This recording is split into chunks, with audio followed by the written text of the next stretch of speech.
नमस्कार, news blast में आप सभी का स्वागत है। आपके साथ मैं हूं मीघा कौशिक और चलिए खबरों की शुरुआत करते हैं। पश्चिमी विक्षोभ छुटाएगा धूजनी। राजस्थान में मंगलवार से सक्रिय होगा पश्चिमी विक्षोभ। पश्चिमी विक्षोभ के चलते राजस्थान में कल ओलों के साथ बारिश। जयपुर, बीकानेर, जोधपुर, अजमेर संभाग में बारिश के साथ ओलावृष्टि की संभावना भी। मौसम विभाग ने पश्चिमी विक्षोभ का असर 7 जनवरी तक बने रहने की भी संभावना जताई है। 5 जनवरी को इस सिस्टम का रहेगा सबसे ज्यादा असर। 4 जनवरी को पश्चिमी राजस्थान में हो सकती है कहीं कहीं हल्की बारिश या बूंदाबांदी। प्रदेश में सोमवार को अधिकांश जगह खिली धूप, लेकिन तेज सर्दी से नहीं मिली राहत। जयपुर में सोमवार को न्यूनतम तापमान 8.5 डिग्री सेल्सियस तक दर्ज किया गया। प्रदेश में सबसे कम तापमान फतेहपुर में 2.7 डिग्री सेल्सियस दर्ज हुआ। चूरू, करौली में आज न्यूनतम तापमान 5 डिग्री सेल्सियस से नीचे दर्ज हुआ। मौसम विभाग ने मावठ, ओले गिरने की आशंका को देखते हुए अलर्ट जारी किया है। तो एक बार फिर से मावठ गिरने की आशंका जताई गई है। एक बार फिर से पश्चिमी विक्षोभ के चलते ये संभावना जताई जा रही है कि इसका असर 7 जनवरी तक दिखेगा। ओलावृष्टि की संभावना है, बारिश की संभावना है। 5 जनवरी को इस सिस्टम का सबसे ज्यादा असर दिखेगा, यानी कि सबसे ज्यादा असर या सबसे ज्यादा जो मावठ है या ओलावृष्टि है वो 5 जनवरी को देखने को मिलेगी। वहीं 4 जनवरी को पश्चिमी राजस्थान में हो सकती है कहीं कहीं हल्की बारिश या बूंदाबांदी।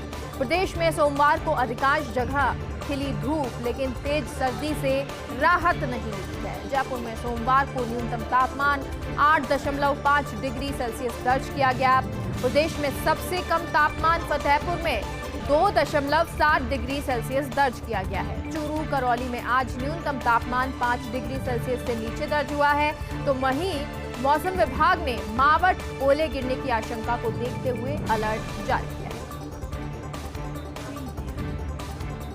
सुरक्षा चक्र के दायरे में नौनिहाल 15 से 18 साल आयु वर्ग के बच्चों के वैक्सीनेशन का आगाज हो गया।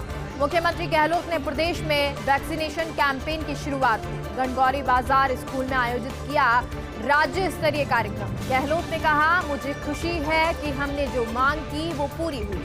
कोरोना की बूस्टर डोज की भी और बच्चों के वैक्सीनेशन की भी। मुख्यमंत्री ने दूसरे देशों का उदाहरण देते हुए कहा कि एक बार फिर से ये मांग उठाई गई थी सभी बच्चों को वैक्सीन का सुरक्षा कवच उपलब्ध करवाने की केंद्र से मांग की थी। उन्होंने कहा कि कोरोना की बूस्टर डोज से राइडर हटाना चाहिए।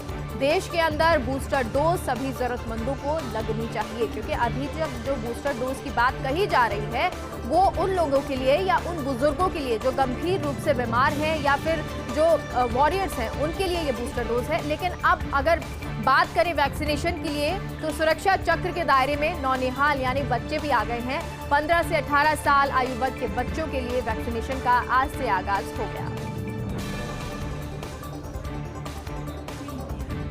आज बिंदास मूड में दिखे मुख्यमंत्री Gehlot. Pink city press club में मीडिया से रूबरू हुए CM Gehlot. Meet the press कार्यक्रम में कई सियासी मसलों पर उन्होंने चर्चा की। गहलोत ने कहा कि केंद्र सरकार की फितरत छापे डालना, और ये छापे वाली सरकार है। मेरे भाई के भी छापे डालती है। हमारी सरकार गिराने की कोशिश की, ऊपर से आदेश नहीं आता तब तक घर से नहीं जाते हैं। देश में हर व्यक्ति को लगता है मेरा फोन टैप हो रहा है, और लोग इस फेस टाइम पर बात करने लगे हैं।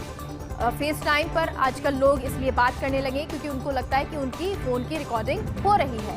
बीजेपी वाले कहने लग गए हैं कि कांग्रेस मजबूत रहनी चाहिए, कांग्रेस मुक्त भारत बनाने वाले खुद मुक्त हो जाएंगे। राजीव गांधी को इन लोगों ने बोफोर्स में नहीं छोड़ा, करगिल युद्ध में बोफोर्स ही काम आई थी। सोनिया को विदेशी कहा था, लेकिन आज सब उनका सम्मान करते हैं। राहुल गांधी के बारे में सोशल मीडिया पर क्या नहीं चलाया गया।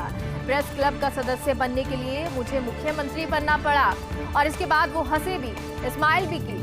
उन्होंने कहा कि मेरी अपील है कि ड्रिंक करना छोड़ देना चाहिए, तंबाकू भी बंद कीजिए।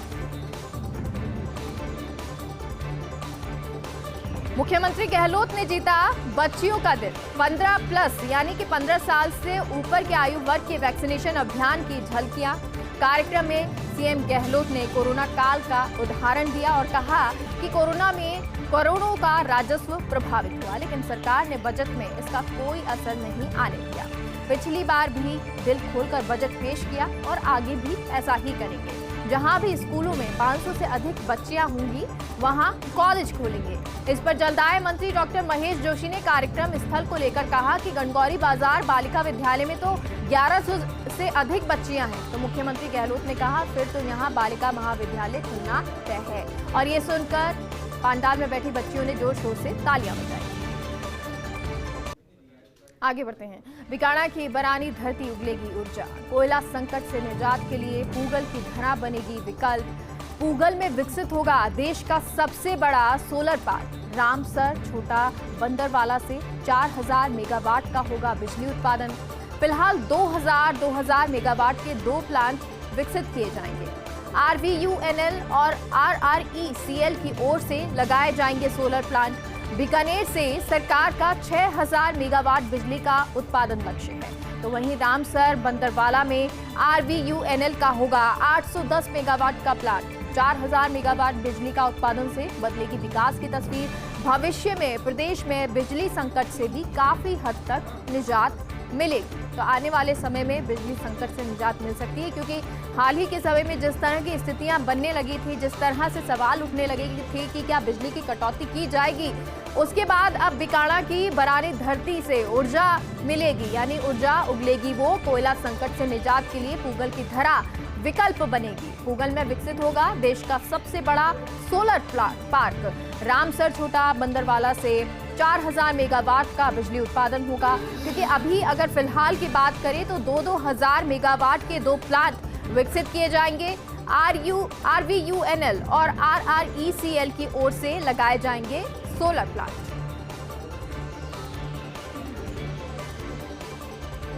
सीएम सलाहकार ने दी कैबिनेट मंत्री को काले झंडे दिखाने की चेतावनी। GIC और RICO की ओर से 5 जनवरी को आयोजित होना है बिजनेस समिट। कार्यक्रम में मुख्य रूप से आमंत्रित किए गए जिला प्रभारी मंत्री भजन लाल जाटव, जिला प्रभारी सचिव डॉक्टर समित शर्मा, संभागीय आयुक्त PC बेरवाल का भी नाम। अब सीएम सलाहकार दानिश अब्रार का एक पत्र वायरल हो रहा है।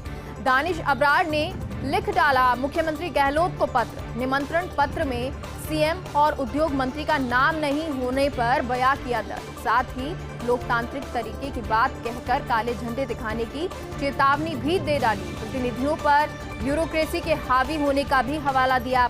कहीं खुद की उपेक्षा से आहत तो नहीं है दानिश अब्रार? आखिर जिले में अपनी किस वरिष्ठता को दिखाना चाह रहे हैं अब्रार, जबकि जिले के 2 अन्य विधायक वरिष्ठता में उनसे कहीं ज्यादा आगे हैं।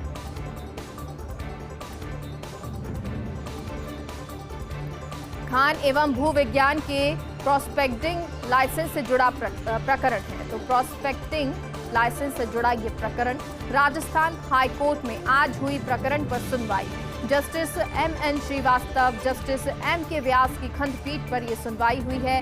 प्रकरण की पैरवी करने आज फिर हाई कोर्ट पहुंचे पूर्व वित्त मंत्री P चिदम्बरम ने MS कमलेश मेटाकास्ट कंपनी का कोर्ट में पक्ष रखा।